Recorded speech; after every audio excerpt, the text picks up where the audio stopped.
Nuestro sistema inmune nos conoce bien. Conozcamos nosotros nuestro sistema inmune. Buenas tardes, mi nombre es Juan Pablo Gallardo Palomo, soy estudiante de químico farmacobiólogo en la Facultad de Ciencias Químicas de la Universidad Autónoma de San Luis Potosí. El día de hoy voy a presentar la tercera discusión del curso práctico de inmunología titulado Aplicación Clínica de Métodos Inmunológicos. Bueno, para comenzar sabemos que la función principal del sistema inmune es la protección del organismo. Por lo tanto, la monitorización y evaluación es importante para la detección de enfermedades y anormalidades en este. Para ello, se han desarrollado métodos y técnicas que permiten la correcta evaluación aunada al desarrollo tecnológico y científico. Esto va a permitir el estudio correcto de los procesos inmunológicos normales y alterados. Como primer método tenemos la separación de células mononucleares, que básicamente se basa en la separación de las células mononucleares de médula ósea o sangre periférica. Se hace una recopilación rápida en volúmenes pequeños, es una de sus ventajas y bueno, se basa prácticamente en la densidad. Usa una sustancia llamada Ficol, que es la que nos va a hacer una tercera fase cuando nosotros centrifuguemos nuestro tubo. Y básicamente pues vamos a separar nuestras células y plaquetas de todo el resto de sangre, donde las células más pesadas o los componentes más pesados pues van a quedar al fondo del tubo y los más ligeros pues van a quedar en el suero, y en medio, que nuestro ficol, pues es lo que vamos a recuperar nosotros para poder separar nuestras células mononucleares. Este método también es usado para la separación de células madres, y esto pues para la terapia regenerativa en aquellas enfermedades que pareciera todavía no tener otro tipo de tratamiento. Es una de los procesos más importantes, de las ventajas más importantes que tiene este método Bollo. Bueno, sirve en este caso para la cuantificación de linfocitos y monocitos, conocer los títulos de estas células, nos ayuda a identificar algún tipo de patología y pues ahora sí que las condiciones de nuestro sistema inmune. Y básicamente nosotros con esta interacción y con un teñido nosotros podemos diferenciar tanto células viables como células no viables, y bueno, generalmente se busca que el mayor porcentaje sea de linfocitos viables. En este caso hicimos la identificación de linfocitos y pues se hace también a partir de su morfología. Únicamente aquí nosotros estamos separando, reduciendo el contenido de otro tipo de células para poder observar bien las que nosotros pues ahora sí que necesitamos. Ahora bien, si requerimos de datos más específicos, bueno, ya vimos que podemos contar las células y podemos determinar cómo es nuestro sistema inmune a partir de ellas, pero a lo mejor no es suficiente. Entonces nosotros necesitamos conocer o identificar las subpoblaciones. Entonces en estos casos vamos a hacer nosotros la inmunofluorescencia.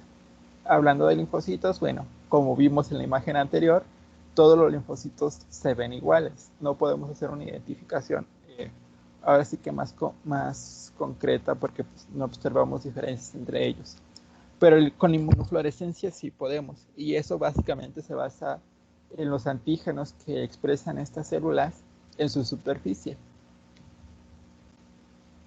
En este caso, bueno, todos los linfocitos T van a presentar las moléculas CD3, y así vamos a separar tanto linfocitos T de linfocitos D, es decir, aquellas que marquen para CD3.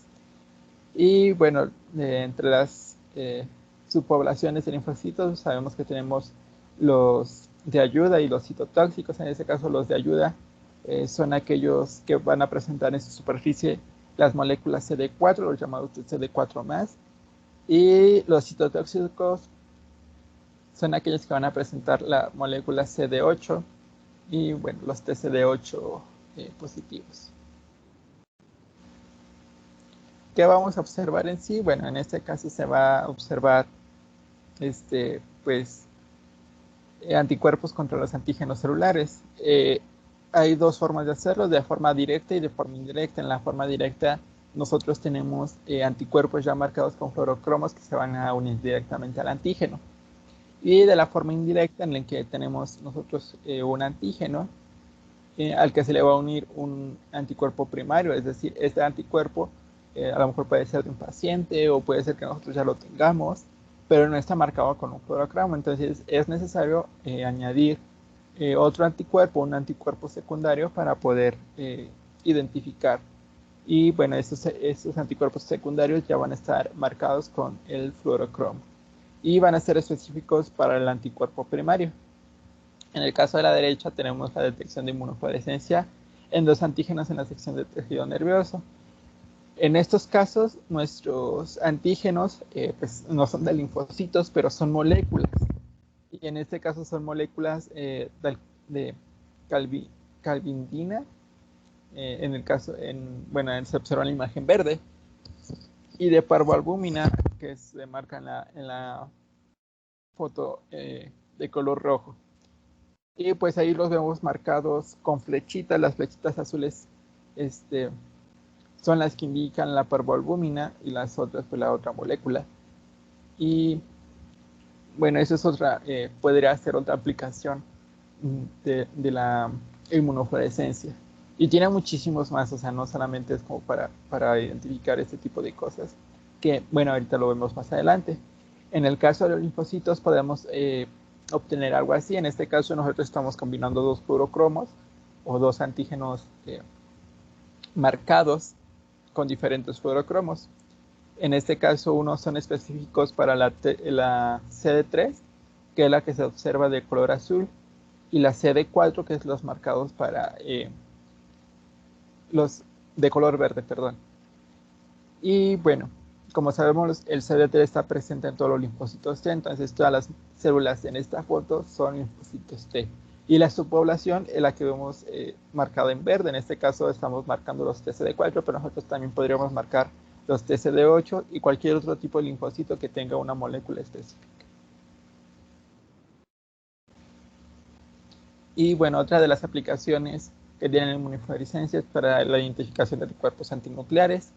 En este caso son anticuerpos para DNA de cadena simple y de cadena doble. Y los de cadena doble son, a pesar de que son menos comunes, tienen mayor significancia, ya que los títulos altos suelen estar presentes en casos de lupus eritematoso sistémico. Y bueno, es básicamente el mismo principio. Nosotros vamos a tener pues nuestros anticuerpos anti-DNA de cadena doble. En este caso nosotros vamos a usar un sustrato usando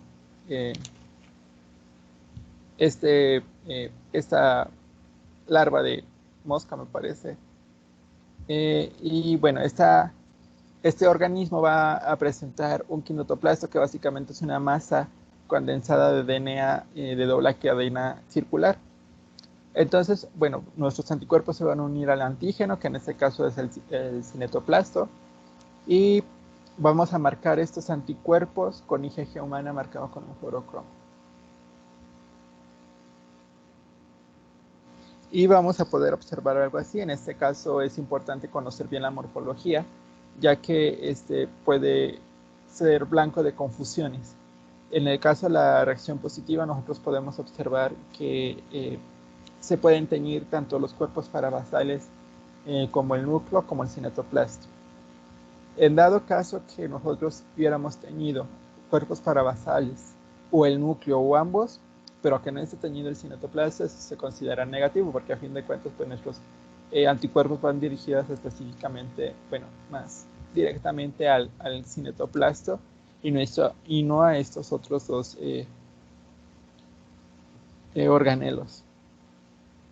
Y bueno, en el caso de la reacción negativa, en esta foto está muy claro, ya que no se observan ni cuerpos parabasales, no se observa ni el núcleo, ni no se observa ni el cinetoplasto. Y bueno, como mencionaba hace rato, hay muchísimas otras aplicaciones, desde la estimación cuantitativa de proteínas séricas, incluso se puede usar para los anticuerpos, no sé, a lo mejor en suero, en sangre, en tejidos, en cualquier tipo de célula. Incluso se hace para la identificación rápida de microorganismos en tejidos o en cultivo, lo llamamos para la identificación de anticuerpos antinucleares. Nosotros podemos ver este microorganismo gracias a la unión de los anticuerpos antinucleares al cinetoplasto. Y bueno, también podemos hacer identificación de cromosomas de patrones en bandas específicas, podemos hacer identificación de antígenos en trasplantes, que es un área muy importante, y bueno, muchísimas otras más. Prácticamente a cualquier cosa que yo le pueda pegar un anticuerpo marcado con un fluorocromo, lo podemos hacer por inmunofluorescencia. Y bueno, no es la única forma en la que nosotros podemos evaluar el sistema inmune. También podemos evaluar cómo reacciona ante la exposición de algunos antígenos. En este caso, las pruebas subcutáneas que evalúan precisamente la forma en la que reacciona el sistema inmune. Se basa básicamente en poner en contacto o inyectar una pequeña cantidad de antígenos pues, de forma subcutánea, y bueno, esto va a provocar que se libere pues, toda la respuesta inmune y que se presente de forma de una reacción. Las personas que pues no tienen una reacción, no se le ve una induración, no se le ve eritema, pues es claro que es una reacción negativa. Pero en caso de sí presentar, en este caso vemos en las imágenes, se mide únicamente la induración, el eritema no tiene mucho caso. Y bueno, la induración, el tamaño de la induración nos va a decir el grado de sensibilidad que tenemos a ese antígeno. Y bueno, pues como es de suponerse, estas reacciones se utilizan para la detección de alergias. ¿Y esto para qué para qué nos sirve? Pues bueno, para evaluar la severidad de la respuesta, si puede existir una anafilaxia, qué tan severa o generalizada es la reacción, y bueno, para la prevención y el tratamiento. Es decir, el doctor va a evaluar cómo fue la reacción y va a determinar si es necesario, no sé, que nuestro paciente cargue con algún medicamento, por si alguna vez se llega a topar con una situación con algún antígeno al que es alérgico. Hablamos de la prevención, por ejemplo, hay quienes son alérgicos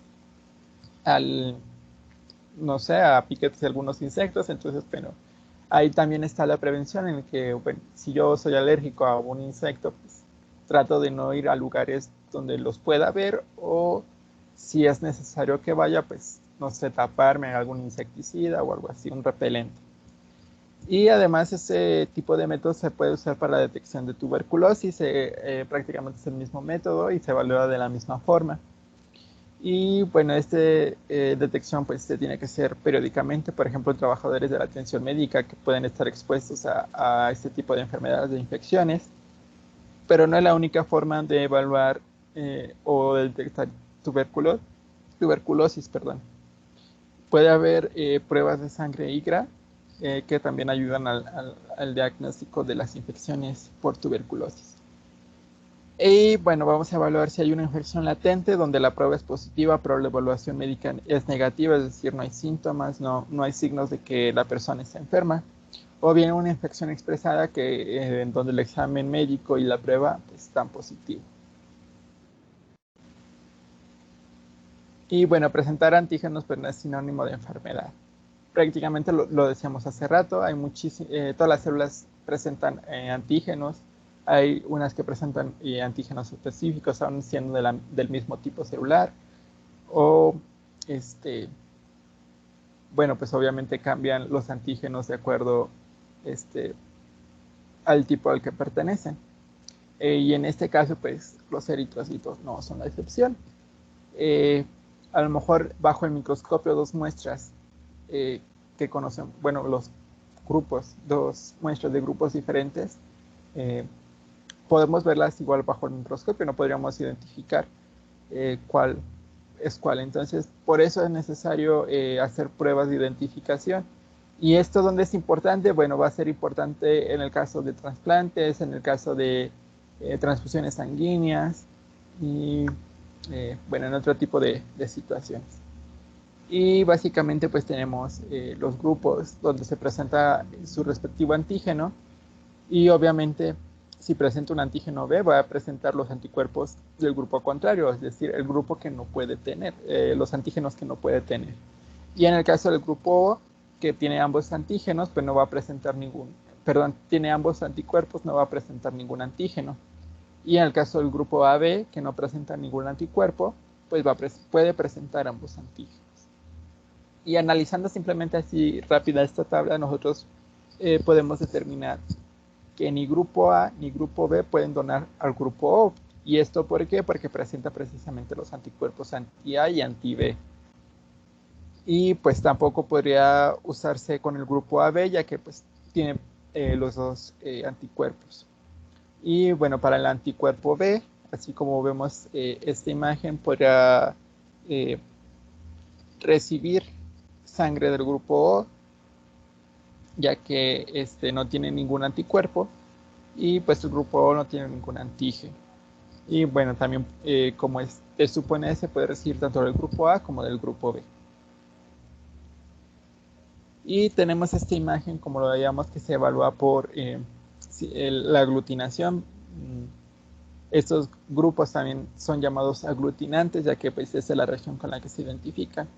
Y como decíamos, el donante puede ser el grupo O para cualquier tipo sanguíneo, ya que no presenta ningún antígeno y por lo tanto no puede reaccionar con los anticuerpos que presentan los otros grupos. Y el grupo AB, como decíamos, como no presenta ningún anticuerpo, puede recibir cualquier antígeno. Pero pues ahí no acaba la cosa, también tenemos los grupos RH, en este caso el antígeno es el antígeno D, y pues es prácticamente el mismo principio de los grupos ABO. Si yo tengo el antígeno D, no puedo tener anticuerpos D. Entonces, en este caso sería RH positivo. Y si yo tengo un RH negativo, significa que no tengo antígenos D, ya que tengo los anticuerpos al anti-D. Y es así como nosotros podemos armar, o bueno, en muchos centros podemos ver esta tabla de donación. Y es como se clasifican los grupos sanguíneos, desde lo negativo o positivo, A negativo, A positivo, B negativo, B positivo, AB negativo, AB positivo. Y aquí, como podemos ver, el grupo negativo es el donador universal, O negativo. ¿Y esto por qué? Porque no presenta ningún antígeno. No presenta ningún antígeno, pero sí presenta entonces los anticuerpos. En este caso serían los anticuerpos al A, anticuerpos anti-A, anti-B y anti-D, que es el grupo RH. Entonces puede donar a todos los grupos sanguíneos, pero no puede recibir de otros grupos sanguíneos. Y bueno, pues caso contrario en el grupo AB por las mismas cuestiones. El grupo AB puede recibir de todos los grupos sanguíneos, pero no puede donar a todos.